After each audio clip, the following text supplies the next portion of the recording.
ಇವತ್ತಿನ ವಿಡಿಯೋದಾಗ ನಾನು ನಿಮಗೆ ತಿಳಿಸ್ಕೊಡ್ತೀನಿ ರೀ, ನಾಕ್ಚರ್ನಲ್ ಎಮಿಷನ್ಸ್ ಇಲ್ಲ ಇದಕ್ಕೆ ವೆಟ್ ಡ್ರೀಮ್ಸ್ ಅಂತ ಹೇಳ್ತಾರೆ. ಸೊ ಹಿಂಗಂದ್ರೆ ಏನು? ಸೊ ನೋಡ್ರಿ, ಇದಕ್ಕೆ ಸಾಮಾನ್ಯ ತಿಳಿಸ್ಬೇಕಂದ್ರೆ ಪೇಷಂಟ್ ಕಂಪ್ಲೇಂಟ್ ಮಾಡ್ತಾರೆ, ಸರ್ ನಾನು ಮಕ್ಕೊಂಡಿರ್ತೀನಲ್ಲ, ಪುರುಷರು ಸ್ಪೆಷಲಿ ಇಲ್ಲ ಕಾಲೇಜ್ ಹುಡುಗರು ಅವ್ರಿಗೆಲ್ಲ ಭಾಳ ಆಗ್ತಿರ್ತೈತಿ. ಸೊ ನೋಡ್ರಿ ಸರ, ನಾವು ಮಕ್ಕೊಂಡಿರ್ತೀವಲ್ಲ, ಆರಾಮ್ ಮಕ್ಕೊಂಡಿರ್ತೀವಿ ರೀ. ಎದ್ದ ತಕ್ಷಣ ನಮ್ಮ ಅಂಡರ್ವೇರ್ ಇರ್ತೈತಿ ನೋಡ್ರಿ, ಅದು ಚಿಪ್ ಚಿಪ್ ಚಿಪ್ ಚಿಪ್ ಆಗಿರ್ತೈತಿ, ನಮ್ಮ ಸ್ಪರ್ಮ್ ಲೀಕ್ ಆಗಿಬಿಟ್ಟಿರ್ತೈತಿ, ವೀರ್ಯ ಲೀಕ್ ಆಗಿಬಿಟ್ಟಿರ್ತೈತಿ. ಸುಮ್ಮನೆ ಮಕ್ಕೊಂಡಿರ್ತೀವಿ ರೀ, ಅದು ಎದ್ದ ತಕ್ಷಣ ಹಿಂಗೆ ಆಗಿಬಿಡ್ತೈತಿ. ನಾವು ಏನೋ ನಮ್ಗೆ ಪ್ರೀ ನಾವು ವಿಚಾರನೂ ಮಾಡಂಗಿಲ್ಲ ಅಂದ್ರೆ ಹಿಂಗೆ ಯಾಕೆ ಆಗ್ತೈತೆ ರೀ ಸರ, ಮನ್ಯಾಗ ಯಾರಿಗೂ ಆಗಂಗಿಲ್ಲ, ನನಗೆ ಆಗ್ತೈತಲ್ಲ ಅಂತ ವಿಚಾರ ಭಾಳ ಮಾಡ್ತಿರ್ತಾರೆ. ಸೊ ನೋಡ್ರಿ, ಹೆದರೋ ಅವಶ್ಯಕತೆ ಏನಿರಂಗಿಲ್ಲ.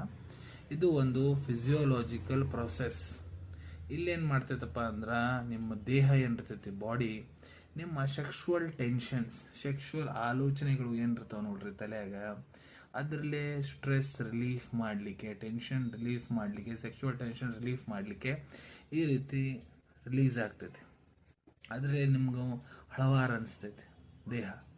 ಸೊ ಅದ್ರ ಸಂಬಂಧ ಇದು ಒಂದು ಫಿಸಿಯೋಲಾಜಿಕಲ್ ಪ್ರೊಸೆಸ್ ಇರ್ತೈತಿ, ಅದಕ್ಕೆ ಇದು ಆಗ್ತಿರ್ತೈತಿ. ಭಯಪಡೋಂಥ ಅವಶ್ಯಕತೆ ಇಲ್ಲ. ಇದರಲ್ಲಿ ನಿಮ್ಗೆ ದುರ್ಬಲತೆ ಬರೋಂಗಿಲ್ಲ, ಶರೀರ ವೀಕ್ನೆಸ್ ಆಗಂಗಿಲ್ಲ, ಮತ್ತು ಮುಂದೆ ನಿಮ್ಗೆ ತಂದೆ ಆಗಲಿಕ್ಕೆ ತ್ರಾಸು ಏನೂ ಆಗಂಗಿಲ್ಲ. ನಾರ್ಮಲ್ ಪ್ರೊಸೆಸ್ ರೀ, ಭಯ ಪಡೋ ಅವಶ್ಯಕತೆ ಇರಂಗಿಲ್ಲ. ನಿಮ್ಗೆ ಇದೇ ರೀತಿ ಭಾಳ ತ್ರಾಸ ಆಗಕ್ಕೆ ಕುಂತೈತಂದ್ರೆ ಡಾಕ್ಟರ್ ಕಡೆ ಭೇಟಿ ಆರಿ, ಅವ್ರ ಕೌನ್ಸಿಲಿಂಗ್ ತೋರಿ, ಇನ್ನಿಟ್ಟು ಒಳ್ಳೆ ರೀತಿ ಅಂತ ಅವ್ರು ನಿಮ್ಗೆ ಇದ್ರ ಬಗ್ಗೆ ತಿಳಿಸ್ಕೊಡ್ತಾರೆ ಮತ್ತು ಮೆಡಿಸಿನ್ಸ್ ಕೊಡ್ತಾರೆ.